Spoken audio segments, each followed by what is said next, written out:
Doncs avui parlem dels avantatges del coaching. Volem parlar del valor i l'autoritat del coaching del que se'n parla molt. Diuen que està de moda, potser fins i tot sembla un terme una mica desvirtuat, durant la quantitat de persones que es preparen per aquesta disciplina i ofereixen els seus serveis. És amb nosaltres l'Eva Sevilla, coach personal, especialitzada en coaching quàntic, intel·ligència emocional i també és conferenciant. Eva, hola, què tal?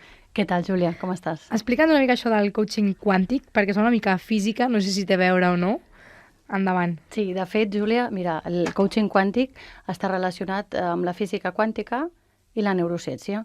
Llavors, són dues coses que avui en dia tenen molt a veure amb la ciència, precisament, però també hi ha un punt de misticitat, si li vols dir, perquè té a veure també amb el tema de l'energia. L'energia és alguna cosa que tots hem sentit i que possiblement sí que és cert que sabem que tot és energia, però clar, aquest concepte, algú que altre li pot sonar que ben bé no és així, però sí, és així. Llavors això, relacionat amb la neurociència i la física quàntica, tot junt engloben una sèrie d'eines que van dirigides al client, a les persones amb les que podem estar tractant, per ajudar-la a incrementar la felicitat. Tot mitjançant l'energia, entenc. Tot mitjançant l'energia. Molt bé. El tema d'avui ens parla dels avantatges d'aquesta disciplina, no? Més o menys el que m'estaves dient. Quins són? Avantatges. Després et preguntaré pels avantatges, però ara els avantatges. Jo diria que sobretot el coaching és una disciplina que, com tu deies, sembla que sigui una cosa que estigui de moda, però veritablement arriba a les nostres vides, de la nostra societat, en un punt molt important, perquè fins ara la societat en general s'ha deixat guiar per les normes, per els protocols, per les imposicions. El coaching avui en dia arriba a nosaltres per intentar veure qui som veritablement.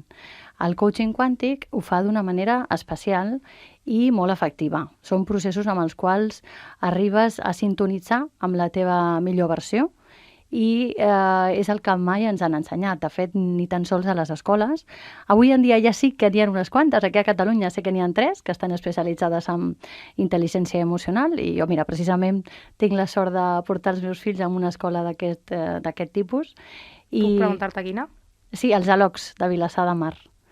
I, la veritat és que el que et comentava, no? Imagina't, jo et poso per cas, per exemple, una família on els pares, el pare i la mare, són metges i, tenen una criatura, no? Aquesta criatura neix i els seus pares li diuen a aquesta criatura que té que ser metge i que té que estudiar la carrera de medicina.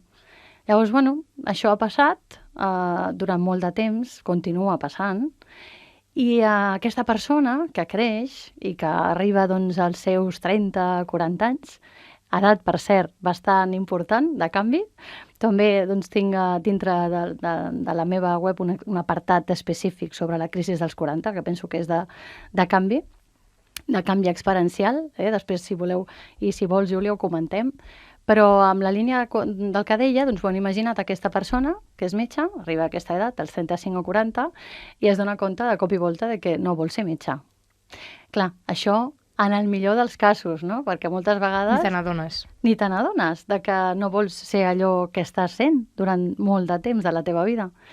Per tant, per què? El perquè de la importància del coaching, no? Perquè veritablement et fa prendre sintonia i prendre consciència de qui ets veritablement. Això té relació amb el tema dels valors, té molta relació amb el tema de les creences.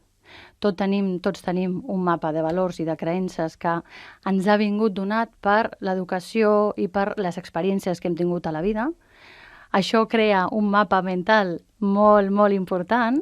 Tenim una part d'inconscient, que és el 95% del cervell, i diem sempre, i jo m'agrada comentar, que tan important és exercitar el cos com la ment. Per això, precisament, perquè el 95% de vitalitat, de comportaments, d'emocions, esdevenen automàtics. Aquest 95% forma part de l'inconscient del cervell i nosaltres, quan ens comportem, prenem decisions, moltes vegades no passa per la part del conscient, passa per la part de l'inconscient.